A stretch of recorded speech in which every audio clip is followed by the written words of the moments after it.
Kunja Bihari.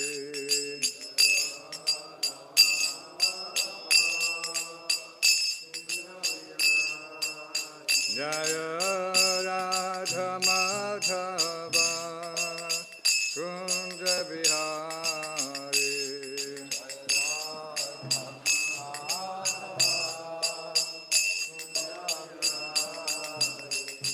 Gopi Jana Vallabha Girivaradhari.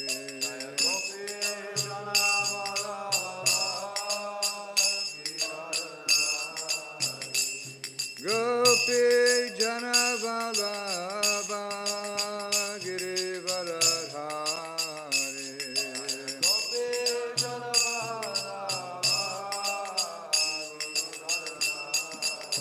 Yashodanandana Braja Jana Ranjana.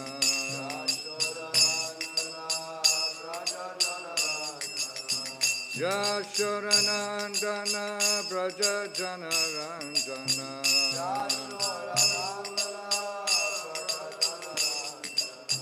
Yamuna Tira Vanachari.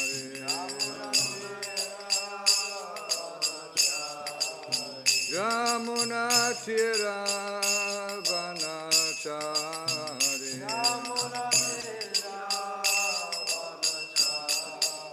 Jaya Radha Madhava Kunja Bihari.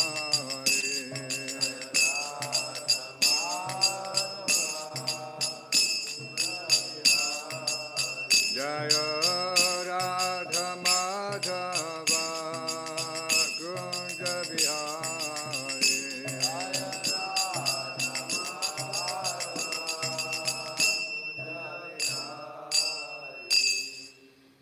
Jai Om Vishnupad Paramahansa Parivraja Gacharya Satara Satashi Śrimad. His Divine Grace of Bhajacharan Vinda Bhaktivedanta Swami Prabhupada Ki. Jai Natulita Vishnu Om Vishnupad Paramahansa Parivraja Gacharya Satara Satashi Śrimad.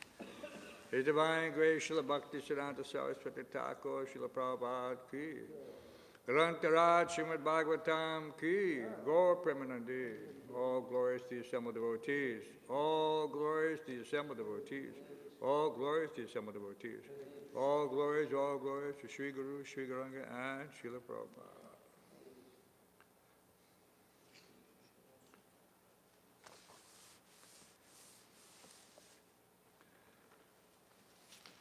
I don't know if it goes by page, but we left on Srila Prabhupada Leelamrita, Volume 6. Chapter title, I have done my part. And this is page 434. And it says, Srila Prabhupada was concerned that what he wrote be published and distributed. It was his service to his Guru Maharaj, and he received great satisfaction in hearing that book distribution was still expanding all over the world. Still expanding, 1977. Hari K. Swami, the GBC of Northern and Eastern Europe, reported that he was printing a very large quantity of books in 13 languages. After hearing only the beginning of this report, Srila Prabhupada explained, all the blessings of Bhaktisiddhanta Saraswati Maharaj on you. You are the most important grandson of Bhaktisiddhanta Saraswati. Go on doing like this. In a similar mood, Srila Prabhupada pushed his GBC Secretary for India, Gopal Krishna, to produce Hindi books faster and in greater quantities. Whenever Gopal Krishna came to visit Srila Prabhupada without a new publication, Prabhupada would reprimand him for his slowness. Gopal Krishna therefore began a policy of visiting Prabhupada only when he had a new book to present. In mid-July, when Gopal Krishna brought a copy of Śrimad Bhāgavatam, first canto, part 2 in Hindi, Srila Prabhupada accepted it happily and said, twice now, unless he brings some book, he won't come. Because every time I criticize him, where is book? Where is the book? July 20th, 1977. Abhiram arrived and reported to Srila Prabhupada about Mayapur. There was nothing new in his report. Later, Srila Prabhupada inquired from Tamal Krishna why Abhiram had come.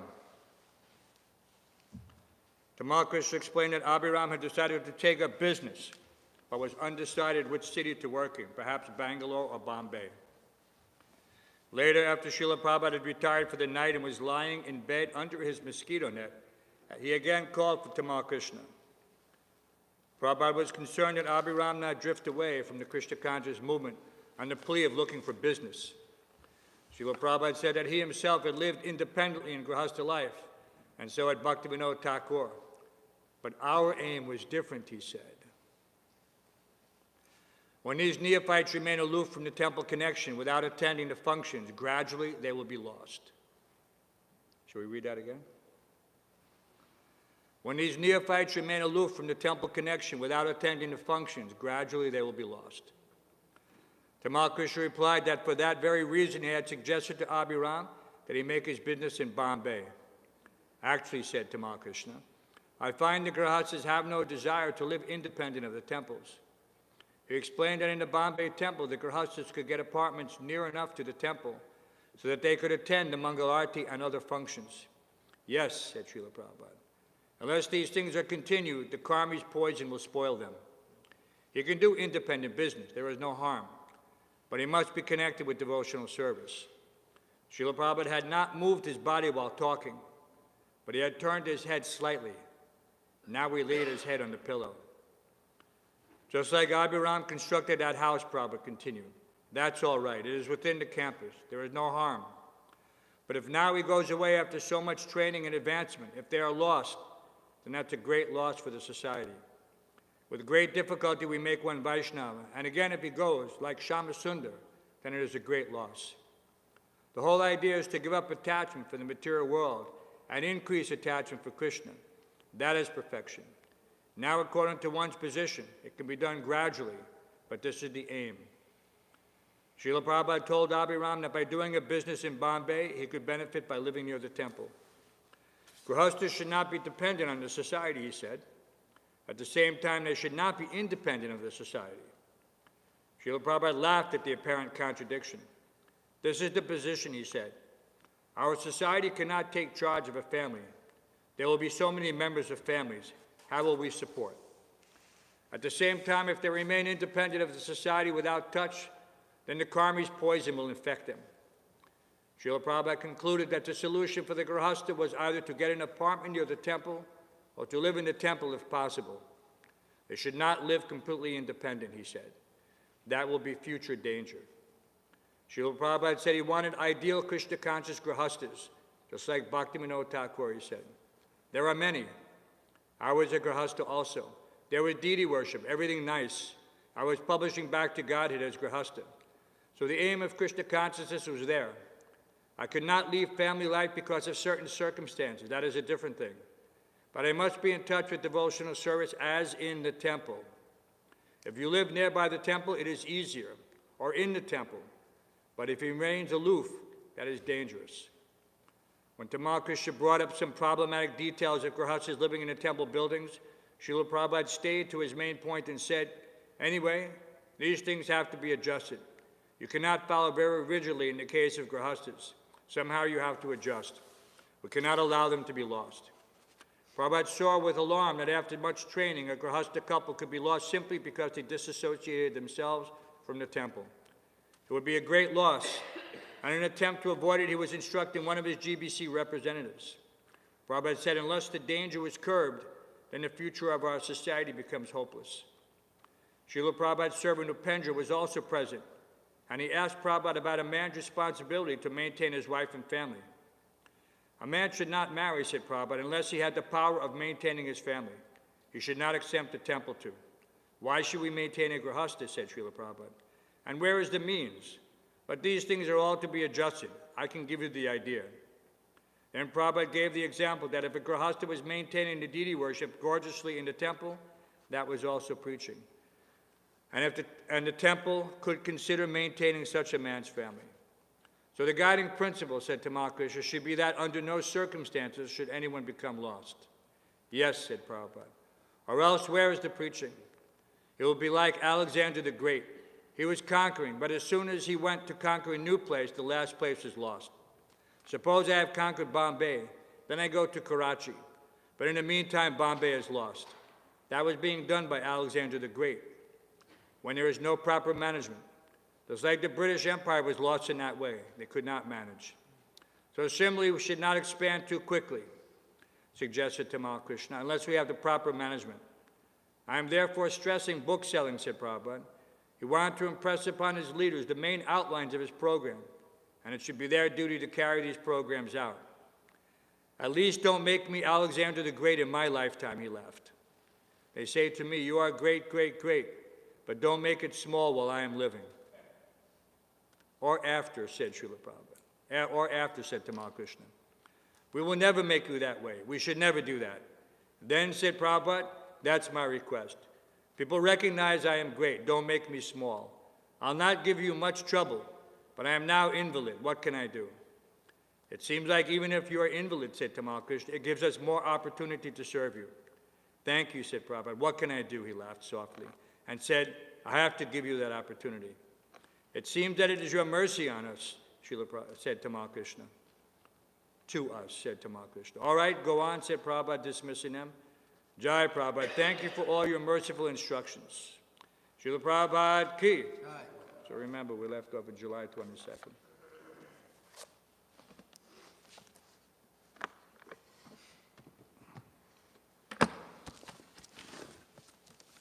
Om Namo Bhagavate Vasudevaya. Om Namo Bhagavate Vasudevaya. Om Namo Bhagavate Vasudevaya. Reading from the Śrimad Bhāgavatam, 3rd Canto, 21st chapter, text 14.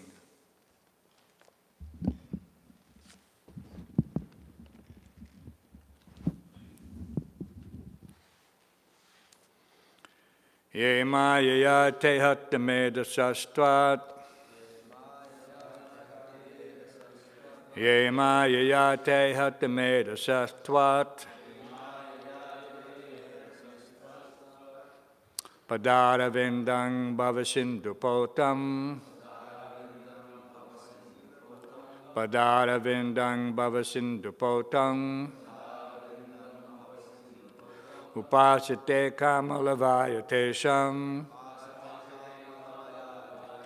Upasite kamalavaya tesham.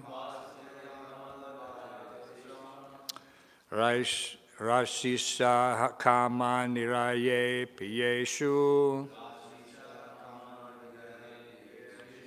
Rasisa kama niraye piyeshu. Please chant.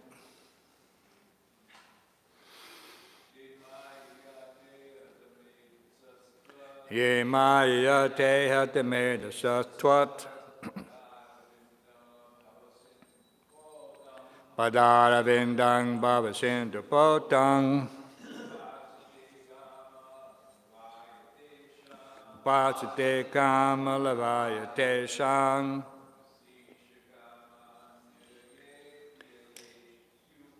Rasisa kama nirye piyeshu.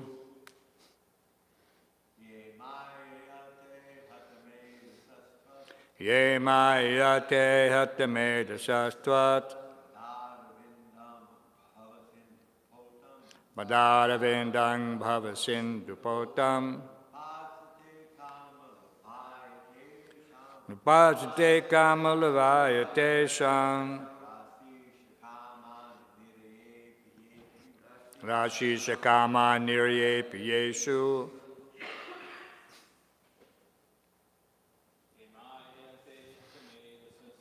Ye maya te hatame dasastvat. Padara vindang bhavasindupotam.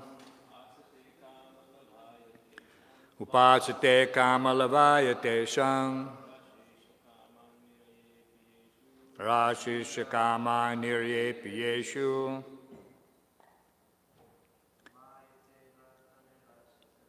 Ye maya te hatame dasastvat. Padara vindang bhavasindupotam.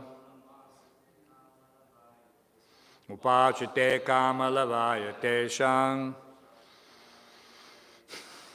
Rashisha kama nirye piyeshu. Ladies. Ye mayate hatame dasatvat Padara vendang bhavasin dupotang Upasate kamalavaya tesham Niraye piyeshu. Anyone else? Yea, those persons, Mayaya, by the deluding energy, te, of you, hata, has been lost, medasa, whose intelligence, tvat, your, padaravindam, lotus feet, bhava, of mundane existence, Sindhu, the ocean, potam, the boat for crossing, upasate, worship, kamalavaya, for obtaining trivial pleasures, tesham, there, rasi, you bestow, Isha, O Lord, kaman, desires, niraye, in hell, api, even, yea, which desires, su, can be available. Translation and purport by Divine Grace, A.C. Bhaktivedanta Swami Prabhupada. Your lotus feet are the true vessel to take one across the ocean of mundane nescience. Only persons deprived of their intelligence by the spell of the deluding energy will worship those feet with a view to attain the trivial and momentary pleasures of the senses, which even persons rotting in hell can attain. However, O my Lord, you are so kind that you bestow mercy even upon them. Please repeat. Your lotus feet are the true vessel to take one across the ocean of mundane nescience. Only persons deprived of their intelligence by the spell of the deluding energy will worship those feet with a view to attain the trivial and momentary pleasures of the senses, which even persons rotting in hell can attain. However, O my Lord, you are so kind that you bestow mercy even upon them. Purport by Srila Prabhupada. As stated in Bhagavad Gita, 7th chapter, there are two kinds of devotees: those who desire material pleasures and those who desire nothing but service to the Lord. Material pleasures can be attained even by hogs and dogs whose condition of life is hellish. The hog also eats, sleeps, and enjoys sex life to the full extent, and is also very satisfied with such hellish enjoyment of material existence. Modern yogis advise that because one has senses, one must enjoy it to the fullest extent like cats and dogs, yet one can go on and practice yoga. This is condemned here by Kardama Muni. He says that such material pleasures are available for cats and dogs in a hellish condition. The Lord is so kind that if so-called yogis are satisfied by hellish pleasures, He can give them facilities to attain all the material pleasures they desire, but they cannot attain the perfectional stage attained by Kardama Muni. Hellish and demoniac persons do not actually know what is the ultimate attainment in perfection, and therefore they think that sense gratification is the highest goal of life. They advise that one can satisfy the senses and at the same time, by reciting some mantra and by some practice, can cheaply aspire for perfection. Such persons are described here as hatta medasaha, which means those whose brains are spoiled. They aspire for material enjoyment by perfection of yoga or meditation. In Bhagavad Gita, it is stated by the Lord that the intelligence of those who worship the demigods has been spoiled. Similarly, here too it is stated by Kardama Muni that one who aspires after material enjoyment by practice of yoga has spoiled his brain substance and is fool number one. Actually, the intelligent practitioner of yoga should aspire for nothing else but to cross over the ocean of nescience by worshiping the personality of Godhead and to see the lotus feet of the Lord.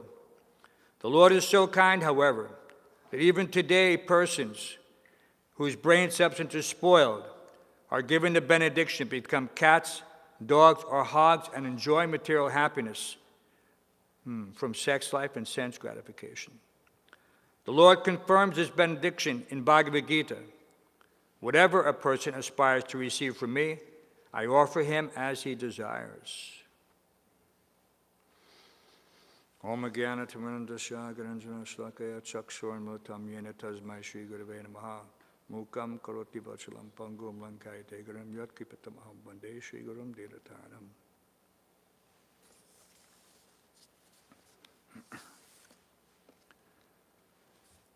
Your lotus feet are the true vessel to take one across the ocean of mundane nescience. So how does one utilize this facility? You know, the lotus feet we see every day. So what is the secret that they somehow or other transform themselves into a vessel by which we cross over the ocean of material nescience? You know, this is not some philosophical, rhetorical question that posed simply for some mental gymnastics. You know, every day we have this opportunity to have darshan of the Lord. This is not an ordinary thing. You see that some people will come from, you know, continents away to visit, you know, Vrindavan or Mayapur or any of the other famous tirthas where the deity is especially revered. So why do they make this journey? What is the purpose to undergo such trial and tribulation, sometimes facing death? If anyone has been to these remote locations up in the Himalayas, you'll read in India, not so much here. It's not very significant. A bus will roll off the cliff with hundreds of pilgrims in it. You know, but what were they doing? What was the endeavor? They were going to see the deity, whichever deity, Bhadrak Ashram or, you know, different devis or devas. And in that endeavor, you know, they met with some misfortune. And hopefully at the end of that bottom of that cliff, somehow or other, they were remembering Krishna. But that's not always the case. But yet here we have the facility to see the Lord every single day without any such unnecessary endeavor, only to come down the stairs, you know, at the appointed time. This is such a unique opportunity, but we shouldn't take it for granted. That one thing Srila Prabhupada cautioned us. He said, one should not become too close to the deity or the spiritual master. Do you know why that is? It seems contradictory, no? We're here to become somehow or other servants of the deity. But this is not the closeness. Sometimes people want to, you see there's, what do they call these people? Groupies. They want to get close to some famous person to get some reflection of fame.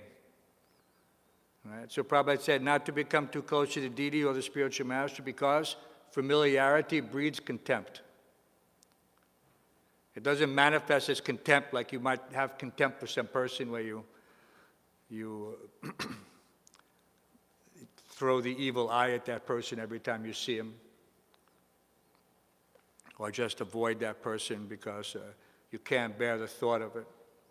Not that type of contempt. But contempt for us manifests in a certain complacency, that we're here in the house of the Lord, but I don't understand actually what is that benediction? And so I take it cheaply. And yet we see here that, Kardama Muni in his endeavor, 10,000 years, he got the chance to see the Lord, and he was awestruck. Of course, his request for benediction is typical in the sense, and Prabhupada alludes to that, how he wanted just to get a good wife who was compatible.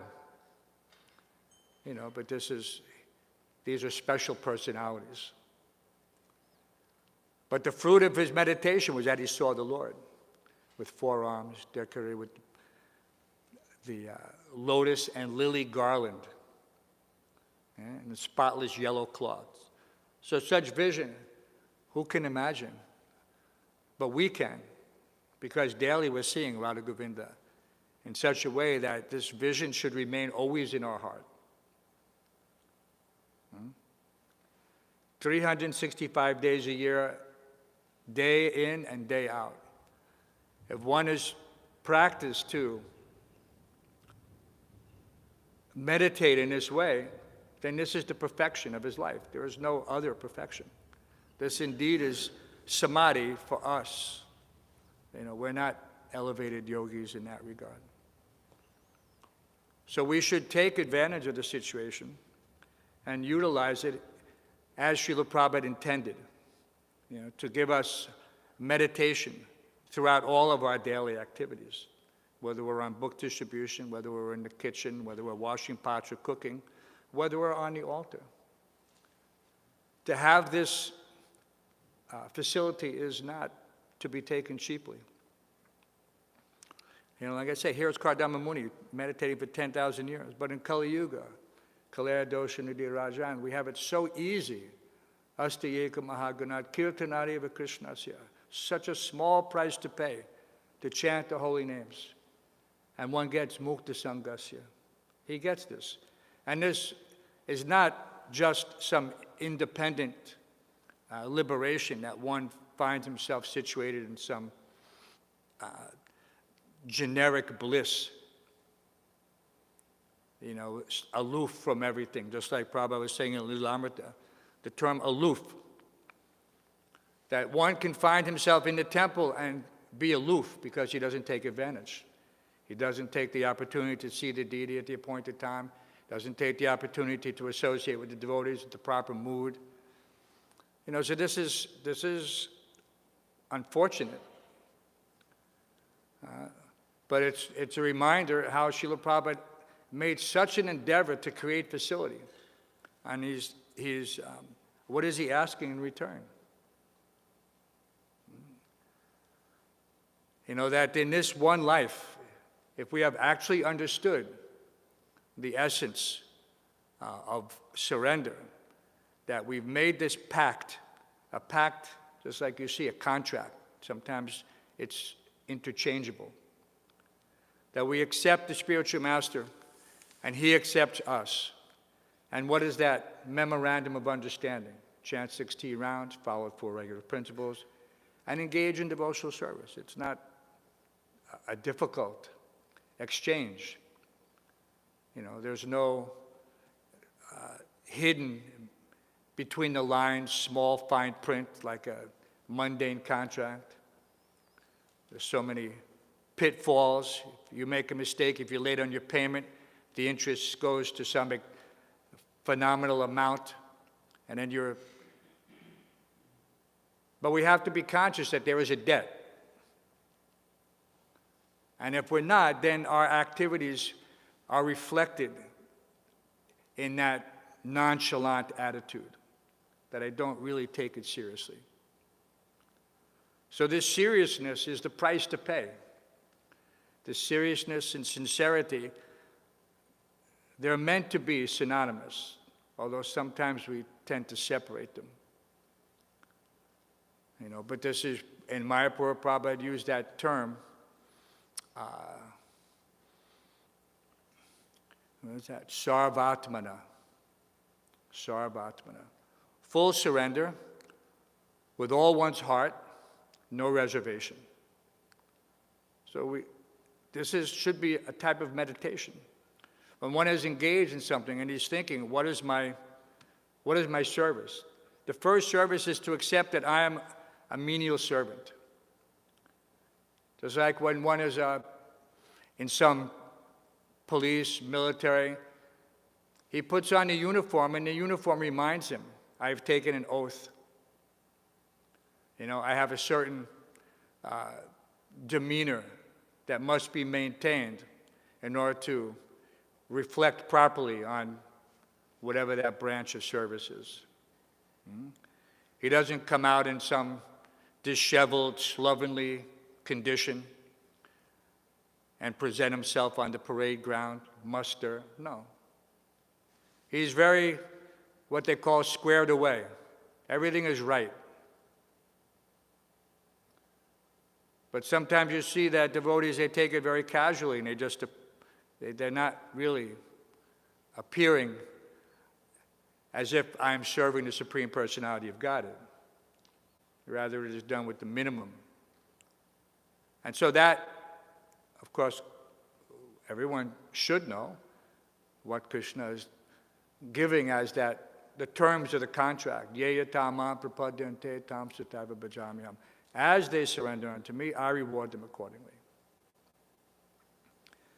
And so this is obvious that anyone who's been around for some time, he can make his assessment. He can see, and he should want to associate with those devotees who are serious, who can be seen to be advancing in spiritual life notably by their detachment from material attraction. And this is how we should choose very carefully. Just like Kardama Muni is looking for some compatibility in a partner, in a wife. And Prabhupada goes on to elaborate that, formerly there was some consultation with astrologer and this and that. So this compatibility it's an important component. It's not everything, but it just depends on how much one is serious. Just like if you go and you want to make some purchase, you do comparative shopping, and you analyze the situation. Am I getting the best product for the best price? So this, if I can make such a consideration even in mundane transactions, so what to speak of making a lifetime commitment, whether it's to the spiritual master or to one's grahastha ashram. You should be very serious. You should think that I'm making this commitment now. Am I capable of continuing this vow up until death? Right? Isn't that what they say? Unto death do we part? Is that I think that's the common terminology.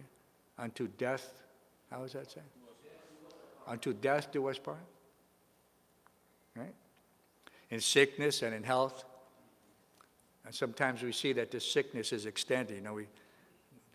We forget that even in sickness, I'm supposed to be there. But there's such things are individually adjusted. But one has to make sure that his individual adjustment does not pull him away from the spiritual master. It's like this aloofness. And Prabhupada was very concerned, especially for the senior men. It's so much time and effort to train, and then for whatever reason, one goes away because he feels he has a need to, whatever, make some business, maintain himself independently. Grahasthas, yes. Practically speaking, one should not be a burden on the society. At the same time, he should use his intelligence how to please the spiritual master. And Krishna is more than willing to maintain. And Prabhupada often used the example that the elephant is getting his 200 kgs, 100 kgs every day. So who is providing for him? So if he can provide for the elephant, why can he not provide for you? But one has to feel himself dependent in such a way that Krishna will reciprocate. Krishna is not a miser. He can give whatever. One has to be simple in his desires, not complicated. You can't be thinking, well, I need this, I need this, I need this. Krishna, if you can't give it to me, I have to go outside and get a job. You should think, whatever you give to me, I will be satisfied. And then he will be happy. He will not be Brahma Bhuta Prasanatma Nasochiti Nakangshiti. He will not be lamenting or hankering, oh, I need this, I need this. Even if the partner, the spouse or the husband is thinking, no, I need this, then we have a duty to remind each other that, no, Krishna will take care. Why are we worried? Right? Isn't that what Prabhupada said, famous saying? Why should I worry for anything? I'm a servant of Krishna. Why should I worry for anything? But if you want to worry, then that is basically on you. Krishna is already saying, I will deliver you. Simple reaction means also this seed desires for material, pleasure in whatever form it comes. Because sinful reaction is not just sinful reaction from the past. What about the ones you're making now? These material desires that you're planting, there's just seeds. Kama bij, they're in there, whatever they are, for this or that. So he will deliver you from all these sinful reactions, past, present, future. But you have to have that attitude. We talk about gratitude, but what does it mean, gratitude? It's not just thank you. These words can ring hollow, if they're not sincere. You show your thanks by action. Not, what did Prabhupada say? Lip sympathy. Even before it was a popular term. When I was growing up, everyone knew that term, lip service. But Prabhupada had it first, lip sympathy. And it's immediately, you can conjure up the connection. You see these all the time, people who just talk to talk. So we have to be more than that. We've accepted this philosophy as the highest. And how is it shown? It's shown by how does one sit, how does one walk, how does one talk? This is Krishna's pronouncement. It's not just that the spiritual masters should be assessed by these things, but anyone who claims to be a devotee. One should be able to tell by his actions, how he behaves, how he interacts. These things are all for us, the responsibility we took on at the time of initiation. And Prabhupada said, don't make me small. What does that mean, don't make me small? Don't embarrass the spiritual master. Don't bring his reputation down by being a nonsense. This is, in the corporate world, what's the greatest negative aspect that one can inflict damage is reputational harm. This is why these corporate entities are so concerned that they don't get a bad rating.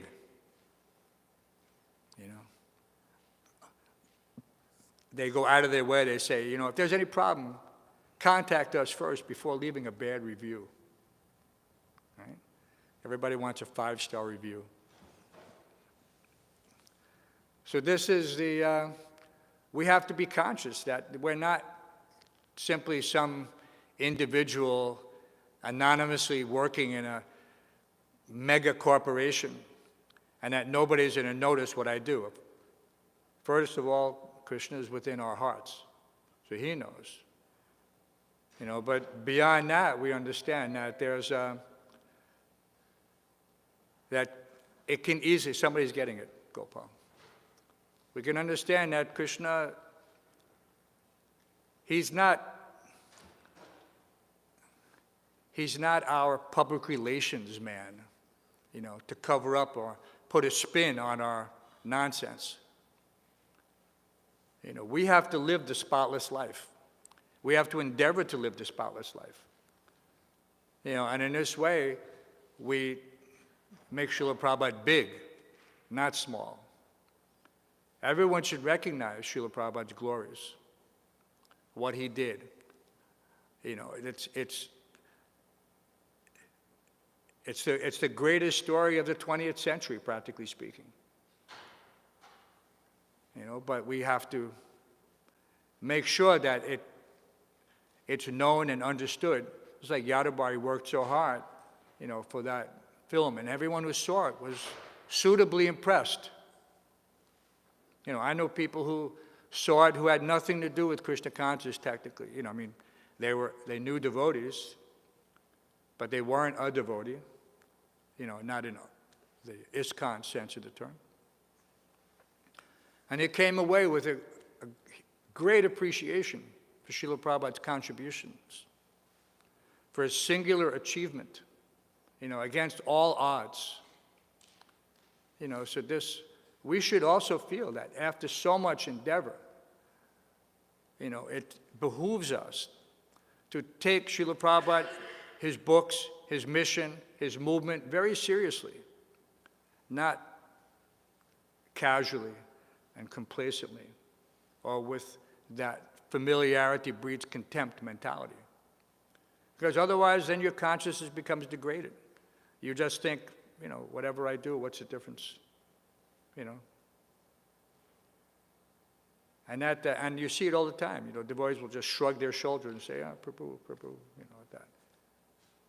This is not what Prabhupada envisioned.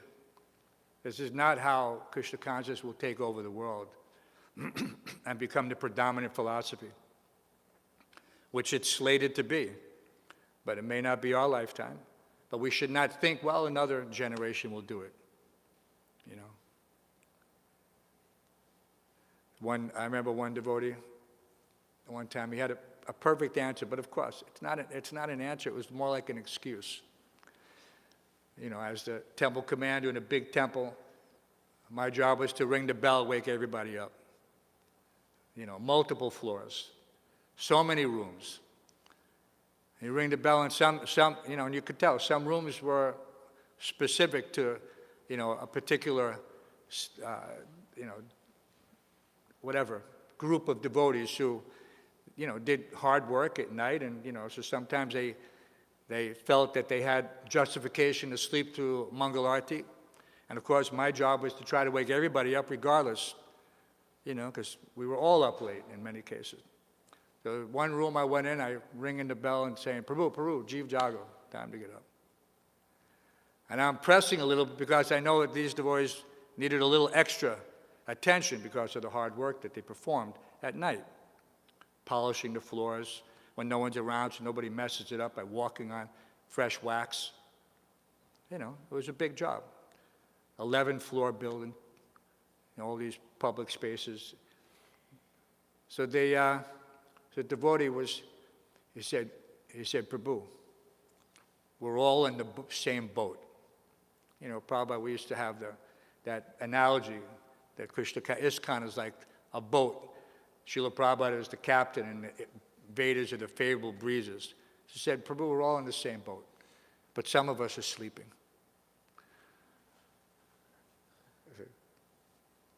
But the analogy is that the boat is still going. I'm just asleep on the boat, at least for now. And the boat will carry you for a certain amount of time. But one should not think that I can sleep on the boat from start to finish of the journey. No, it won't. That's where the analogy falls short. On the boat, everyone has to be prepared to do the needful at any moment. So that's the completion of the analogy. There's a storm, you need all hands on deck. You can't stay asleep. So if Maya comes at a certain point and you're not prepared, then that was your choice, essentially. To sleep through the RT, to sleep through the class, to sleep through your appointed service. It's your choice. Temple commander can only do so much. But you have to do the rest. You have to be prepared. So we become prepared by reading Srila Prabhupada's books and hearing his lectures. Because there you see everything is put together in such a nice package that hearing from the spiritual master, this is not some ordinary discussion. Prabhupada, we know what Shabda Brahma is. Not everybody accepts that the words of the spiritual master are non-different, although we chant it every single day. That the spiritual master is special in this regard. He's as good as the Supreme Personality of Godhead. He is the person Bhagavat, So this is, but if we make some rationalization, then this is our loss. This is our loss. We think, no. Time and circumstance, we've heard it very often, but it's not used in the proper context. I don't get to make that adjustment. That's not mine. Spiritual master can make that adjustment. He sees everything, past, present, future, Trikaligya. But for me, in order to be safe, then I have to be very, very careful. The spiritual path is compared to razor's edge. And a little deviation results in bloodshed. And that is not the gross, blood, but it's your spiritual situation that can be damaged.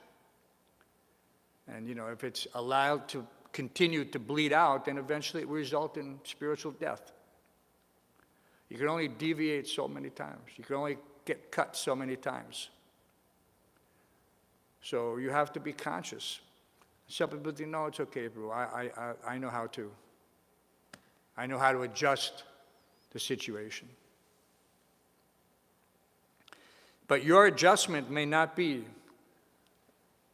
in your favor, because you're not the one who's keeping the scorecard. There's 33 million demigods. There's, all these.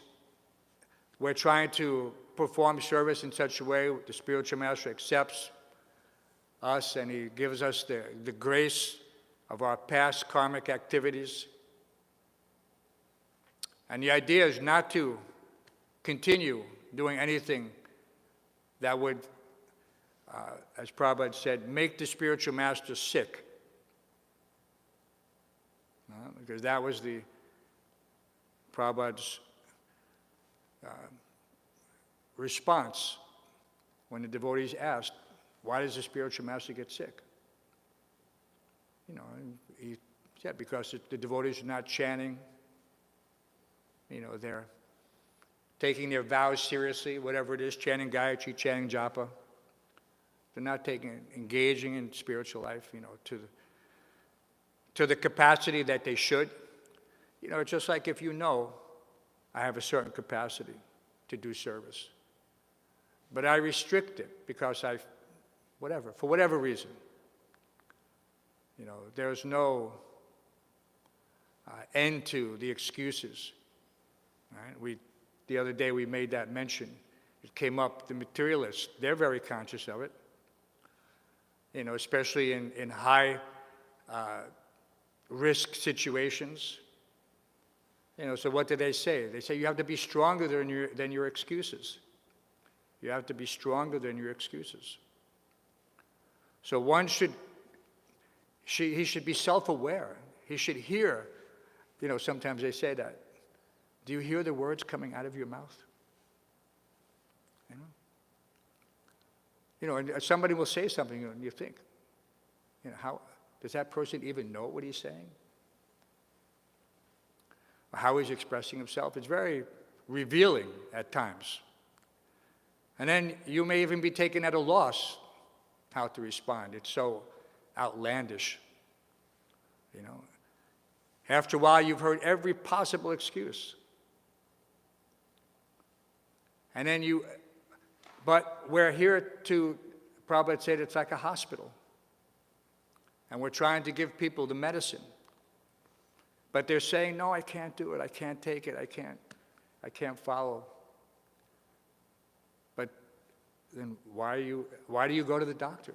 Why did you come here? Yeah. Don't you want to become free from this bhava roga, from this material disease? You know, so this is our responsibility, is to take spiritual life seriously. Not to take it complacently and casually with, you know, unnecessary familiarity. It's just leading to contempt. Because one will eventually justify whatever his leaving the society thing. I couldn't take it. It was too difficult. They were always on my case. I never got a moment to myself, right? Is it that? Is it? I needed my me time.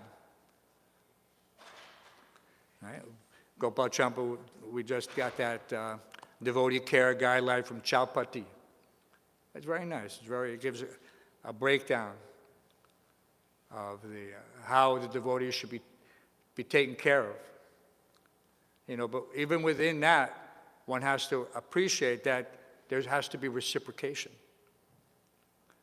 It is not a one-way situation. It's not that I take care of you like a child, and then you continue to remain like a child, and always in a needy condition. At a certain point, one is expected to grow up and take responsibility for himself. And in this way, the process, there's continuity, and you become the caretaker. It's like we were children once, and then we're parents, and then we have children. Now they're children, and now our children have children. So this is going on. I don't have to take care of my 30-year-old child or my 40-year-old child. You know, they take care of their children. You know, but it's so this is, everything has context. And if it's not seen in context, then what do they say? It's out of context. Right? You get that all the time also. Prue, you're taking it out of context. But what's the context? You know, the Prabhupada had a context. It was that the order of the spiritual master contains everything required to fulfill that order. Every facility. You know, it's not that he's giving us something empty. Here's a bead bed with some beads, you know, now you just go on your way. No. He gives us an instruction to chant Hare Krishna and be happy. So if I'm chanting Hare Krishna, but I'm not really getting that happiness. I'm missing. Yes, okay, so therefore, what are we chanting in the morning, the 10 offenses? Why are we chanting these 10 offenses? It seems a little bit repetitive, you know. We say them all the time. But we say them because Srila Prabhupada emphasized them, that this will be the cause of our continued dissatisfaction in spiritual life. You know, I will not get the taste, you know, that the taste for which we are always anxious, the nectar for which we are always anxious, the happiness for which we are always anxious. Everything is there through the chanting. But if I'm not chanting with the right attitude, that this not just simply to fulfill some obligation, but actually to give the spiritual master the disciple that he wants, that he expects, who will be able to carry out his instructions and continue his mission. So this is all of our individual responsibility, that I should become that instrument that I should become that instrument. Just like Krishna told Arjuna. Nimitta matram bhava savyasacham. Just become an instrument. It seems so simple. It's Krishna's almost saying it casually, like, you should understand this by now. I've already told you so many other things. So step up. So at this point also, we have, someone can say, well, Prabhu, I've been a devotee for 7 years, and I'm just, but from one perspective, you see that this devotee is kind of like just cruising on a plateau. He hasn't been able to, get to that next level where he's self-satisfied. Whatever he does in spiritual life, he finds himself completely fulfilled. Doesn't matter. He was fulfilled when he was washing pots. Now he's fulfilled doing deity service. He's fulfilled out on the streets doing book distribution. He has that sense of fulfillment. He's not lacking. Ananyas chintayantaman, Krishna says, I will carry what you lack and preserve what you have. He doesn't feel any lack. That's that same, that Brahma Bhuta Prasanatma, that na sochati na kankshati. If one is still lamenting and hankering, then what is his position? He's thinking, Krishna's not giving me everything. What? Is he going to harbor a grudge? You're not giving it to me fast enough. I'm here every day chanting 16 rounds, doing the service. It's been 7 years.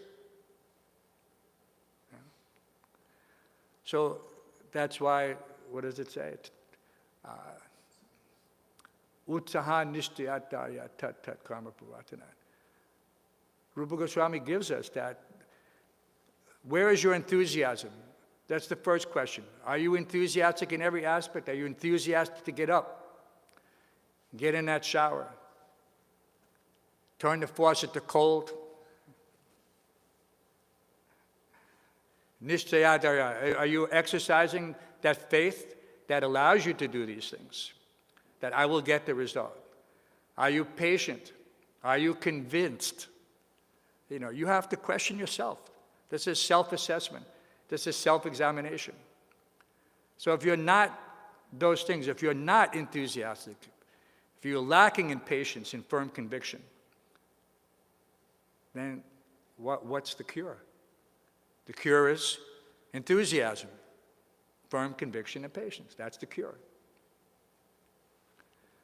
So it's like an open book test. So we don't have to go any place to get the answers. Everything is right there. But somehow or other, we just, gloss over it. And just take what we want and not see myself in 10 years.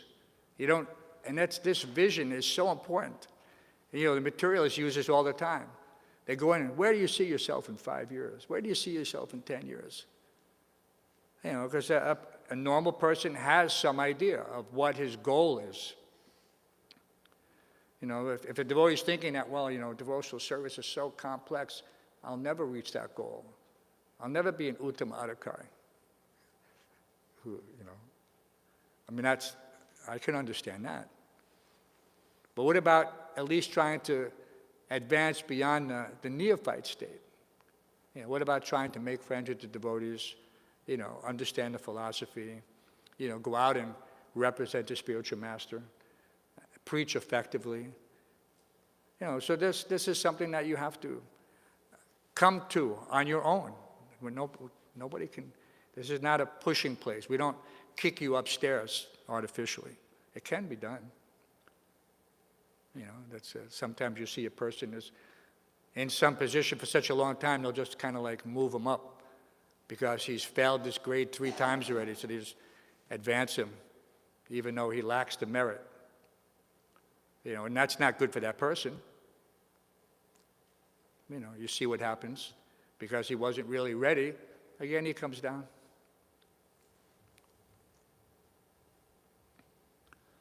So these lotus feet, I like Guru Kripa Maharaj's offering to Prabhupada in one Vyas Puja. Sweet, sweet, can't be beat. What a treat, them 2 lotus feet. So we have this dual mercy of Krishna's lotus feet and Srila Prabhupada's lotus feet. And these 2 pairs of lotus feet, they can't be beat. But one has to take them into his heart. He really has to make that endeavor. It can't be done. It's not something that we just, you go and you say, okay, I've seen them for this morning.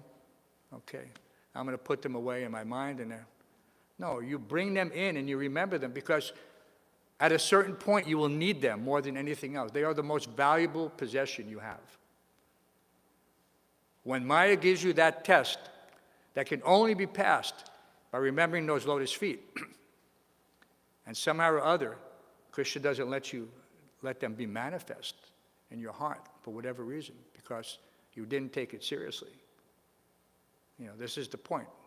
It's like going into battle and reaching for that magazine and finding out that it's empty. And then what can I do? I have no ammunition to fight Maya. What do they say in the material world? Pejoratively, they say, he's shooting blanks. He's shooting blanks. He has no potency. It doesn't matter how you apply it, in whatever way you conjure it. But yeah. So you don't want to be someone who's shooting blanks. You want to have a full magazine. You want to be ready for any circumstance whatsoever. And you can only do that if your sincerity matches your desire, matches the spiritual master's order. Everything has to be in harmony. There's no, how can you say, lack of synchronization.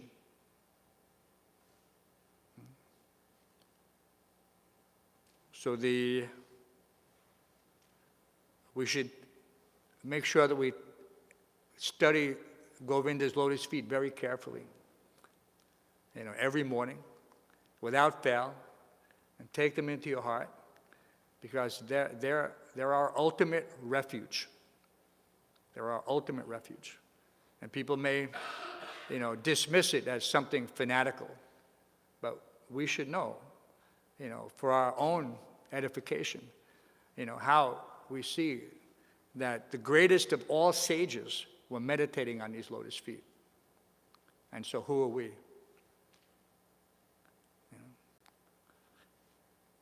We'll read the verse again.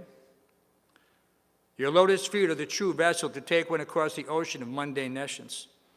Only persons deprived of their intelligence by the spell of the deluding energy will worship those feet with a view to attain the trivial and momentary pleasures of the senses, which even persons rotting in hell can attain. However, O my Lord, you are so kind that you bestow your mercy even upon them. And what did Prabhupada say? That he said that mercy upon them. So this material world is also a type of hellish situation. There's an equal amount of suffering and enjoyment. And so we see very carefully that there's living entities who obviously wanted to be hogs, dogs, camels, and asses. And Krishna gave them their wish. So whole world is probably, so those are living examples for us. And every time we see them, we should think that, but for the grace of God, there go I, right? So this is something we should be conscious of. I'm very fortunate.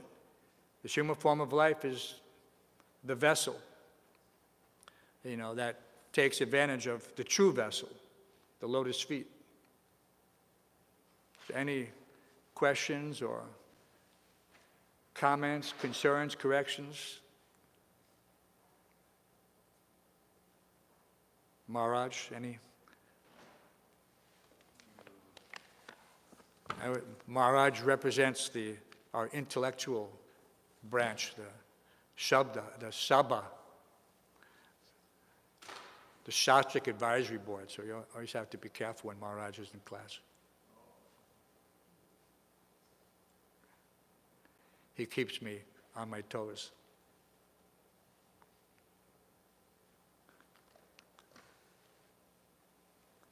Thank you for taking the time out of your busy schedules. Prabhupada's magic formula, the morning program. So we should all be very grateful to Srila Prabhupada in this regard. And that gratitude should be reflected in our attendance. Srila Prabhupada ki, Śrimad Bhāgavatam ki, Gaur Premanandi.